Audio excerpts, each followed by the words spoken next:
That's the power we have as leaders, right?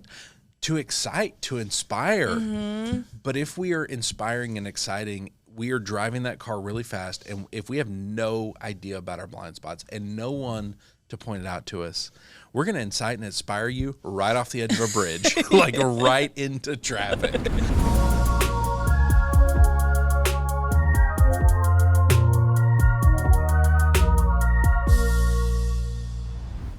Hey everybody, welcome to the Leader Lab. This is Leadership Shorts, quick thoughts to help you level up your leadership. My name is Chad Wright. I'm the founder of Forward Partners, and I'm joined as always by my partner in podcasting, Emily Grace Deal.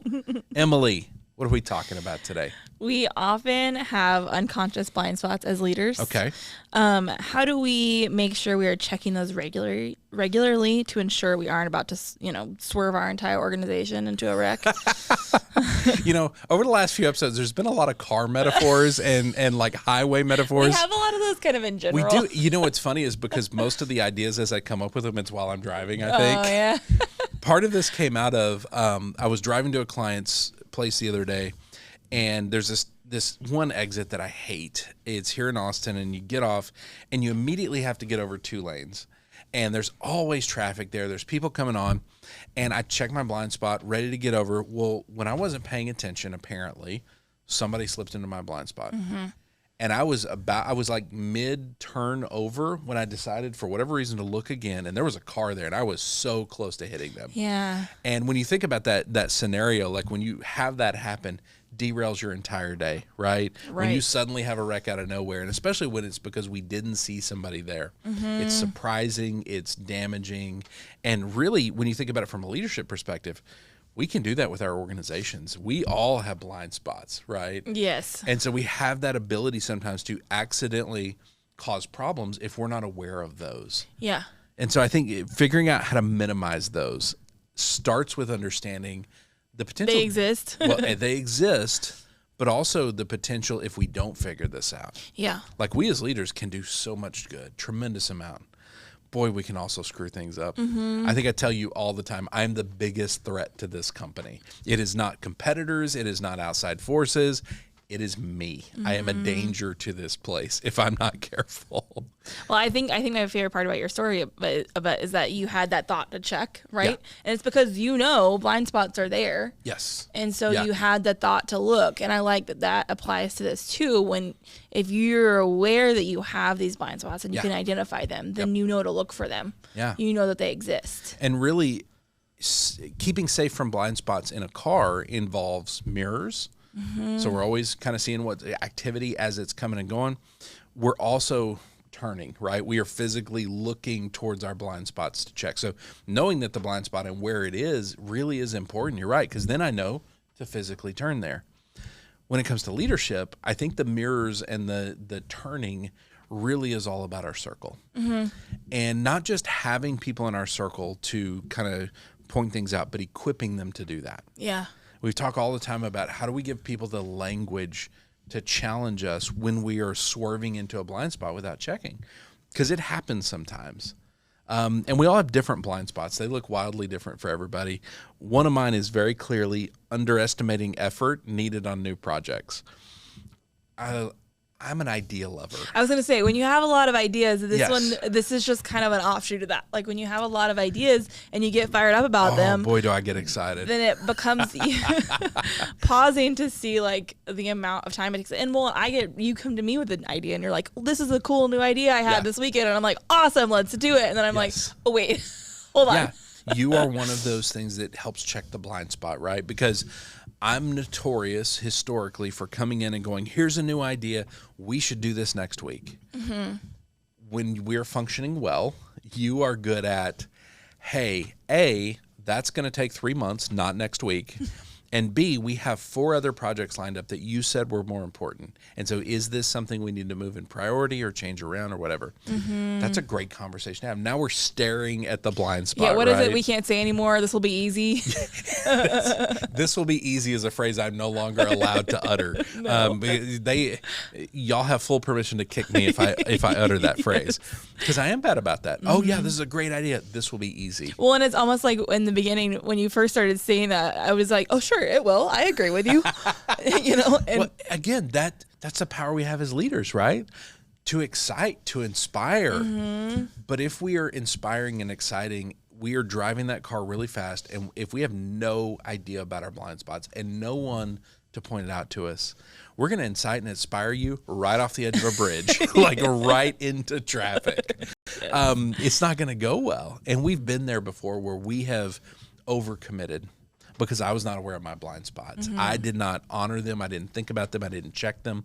And probably earlier on in you working here, you were not necessarily equipped to challenge me on that. And so we were bad about overcommitting. And I honestly, this is funny, 5 years into owning this business, I think this might be the first year where we have not overcommitted at any point. Yeah. Where we genuinely were careful about it. It means it took 5 years to build this muscle memory. Right. Well, and if you're really interested in how we do that, you can go back and listen to the Big Shelf of Ideas episode. Yeah, the Big Shelf of Ideas episode. We'll link that up. That's our solution to all this. Yes, that is one of the solutions, that combined with this idea of checking blind spots for each other, because we all have those blind spots. I think you probably have a blind spot of a similar kind of overcommitment, but mine comes from excitement. I want to do new things.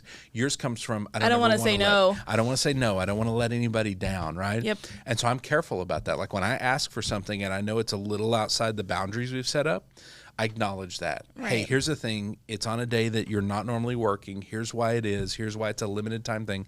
Does this work? And you're free to say, that doesn't work. I've got appointments with the kids. I got things to do. And I go, okay. And so that communication is really, once we can identify blind spots, once we figure out who's in our circle to really help us, it's just communicating. Right, the same way that you've set up the space for me to be able to like, hold on, cool idea. But wait, let's see what else we have. And I have the same space to be like, not today. Yes, that's absolutely. And so really valuing this idea of making sure we are not swerving into blind spots as leaders can transform an organization. Because otherwise we will, and I think in the past, in my previous business, I was very guilty of this. If it was, I'm the driver in the car and the whole team's in the back, I'm just doing this with the wheel back. No backseat driving. We are swerving all over the place. We're going in and out of traffic. We're hitting people left and right, and they're terrified, and it's damage all over the place, right? I didn't have a system for them to push back on me. I didn't have a way for them to actually show me the blind spots, and I wasn't aware of them. There wasn't enough self-awareness there. And so I think we can fall into that a lot. Leaders, think about two things. One, you are capable of so much good and so much damage. You can wreck everyone around you if you are unaware of your blind spots. And so the second piece of this, beyond acknowledging that, is saying, who do I need in my life to help me see my blind spots? And how can you equip them with the language and the methodology and the framework to be able to challenge you? When they see that you're about to swerve into a blind spot, to go, hey, there's a blind spot over here. There's a car sitting right there. They need that ability, but they're probably not going to do that unless you equip them with the ability to do that. Because the goal, as always, is steadiness. It's sustainability. The only way to sustainability in terms of travel is don't be hitting people, okay? So watch for those blind spots, get people around you, and help them challenge you where you need it. All right, if people want to send us messages and let us know what their blind spots are and maybe some stories of some crashes that we can use and relate to and feel better about ourselves, where do they send those? lab@forwardpartners.net. lab@forwardpartners.net. If they want to find leadership content about growing as leaders all over the social media platforms, where do they find that? @forwardpartner. @forwardpartner, singular, no S. Emily, thank you for recording. This has been a blast putting another big group episodes together. John, thank you for producing. By the way, if you are noticing a difference in the look and feel of these episodes, John Vineyard at Porchlight Productions, doing a phenomenal job. Wilco Workspaces, we could not do this without you. Thank you for the partnership. And thank you for watching. Thank you for listening. Thank you for hopefully sharing this with fellow leaders.